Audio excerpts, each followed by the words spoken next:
Champions trophy సెమీఫైనల్లో team India అద్భుత విజయం సాధించింది. ఆల్రౌండర్ ప్రదర్శన చేసి ఆసీస్ని మట్టి కరిపించి ఫైనల్కి దూసుకుపోయింది. ఆస్ట్రేలియా ఇచ్చిన 265 పరుగుల టార్గెట్ని ఇంకా 4 వికెట్లు ఉండగానే టీమిండియా ఛేదించింది. కోహ్లీ అద్భుత ప్రదర్శన చేయడంతో పాటు శ్రేయస్ అయ్యర్, కేఎల్ రాహుల్, హార్దిక్ పాండ్యా బ్యాటింగ్లో దుమ్ము రేపడంతో ఆసీస్ మీద ఘన విజయం అందుకుంది. దాంతో 2023 వన్డే వరల్డ్ కప్ ఫైనల్లో ఎదురైన ఓటమికి ప్రతీకారం తెచ్చుకుంది. ఇక ఈ మ్యాచ్ తర్వాత ఆస్ట్రేలియా కెప్టెన్ స్టీవ్ స్మిత్ తమ ఓటమికి తగ్గ కారణాలు చెప్పాడు. ఈ మ్యాచ్లో టీమిండియా స్థాయికి తగ్గ ప్రదర్శన చేసిందని తెలిపాడు. ఈ విజయానికి వారు అర్హులని చెప్పాడు.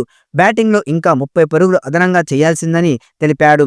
టీమిండియా బౌలర్లు తమకు భారీ స్కోర్ చేసే ఛాన్స్ ఇవ్వలేదని తెలిపాడు. ఇక కోహ్లీ, శ్రేయస్ అయ్యర్ భాగస్వామ్యం త్వరగా విడదీయడంలో మేము విఫలమయ్యామని తెలిపాడు. కోహ్లీ మ్యాచ్ పరిస్థితికి తగ్గట్టుగా ఆడి అద్భుత భాగస్వామ్యాలు నమోదు చేసి తమ దగ్గర నుండి మ్యాచ్ని దూరం చేసినట్టుగా స్మిత్ తెలిపాడు. ఇక ఈ మ్యాచ్లో టాస్ గెలిచి ఫస్ట్ బ్యాటింగ్ చేసిన ఆసీస్ 49.3 ఓవర్లో 264 పరుగులకు ఆలౌట్ అయింది. స్టీవ్ స్మిత్ కెప్టెన్ ఇన్నింగ్స్తో 96 బంతుల్లో 73 పరుగులు చేశాడు.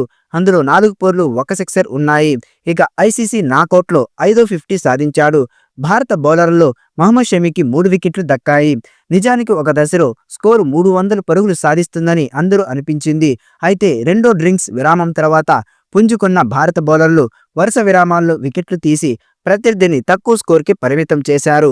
దాంతో 265 పరుగుల టార్గెట్తో బరిలో ఎదిగిన టీమిండియా 48.1 ఓవర్లో 6 వికెట్లు కోల్పోయి విజయం సాధించింది. విరాట్ కోహ్లీ 84 పరుగులతో టాప్ స్కోరర్గా నిలవగా శ్రేయస్ అయ్యర్ 45, కేఎల్ రాహుల్ 42, పాండ్యా 28, రోహిత్ 28, అక్షర్ పటేల్ 27 పరుగులతో రాణించారు.